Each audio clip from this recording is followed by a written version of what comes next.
ഈ arterial bleeding STH ആണോ EDH ആണോ? STH അല്ലേ? STH ആണെന്ന് തോന്നുന്നു, പക്ഷെ ഒരു കൺഫ്യൂഷൻ ഉണ്ട്. സർ ആർട്ടീരിയൽ ബ്ലീഡിംഗ് STH-ലാണോ EDH-ലാണോ സർ? ആർട്ടീരിയൽ ബ്ലീഡ് വരിക EDH-ലാണ്. അത് ഒരു എളുപ്പ വഴിയായിട്ട് ഞാൻ പറഞ്ഞുതരാം. ആക്ച്വലി നമ്മുടെ ബ്രെയിനിലെ സ്പൈനൽ കോഡ് ഇതിന്റെ കവറിങ് വരുന്നത് പാഡ് എന്ന് ഓർത്താൽ മതി. അതായത് ഔട്ടർ ഡ്യൂറ, മിഡിൽ അരക്കിനോട്, ഇന്നർ പിയാമാറ്റർ കേട്ടോ. അപ്പം ഏറ്റവും മുകളിൽ വരിക അല്ലെങ്കിൽ ഏറ്റവും പുറത്ത് വരിക ഡ്യൂറ മാറ്റർ ആണ്.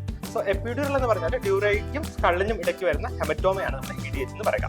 സോ യൂഷ്വലി EDH-ൽ ആർട്ടീരിയൽ ബ്ലീഡാണ് കൂടുതലായിട്ട് കാണുക. സോ അത് ഒരു എമർജൻസി ആയിട്ടുള്ള കണ്ടീഷനാണ്.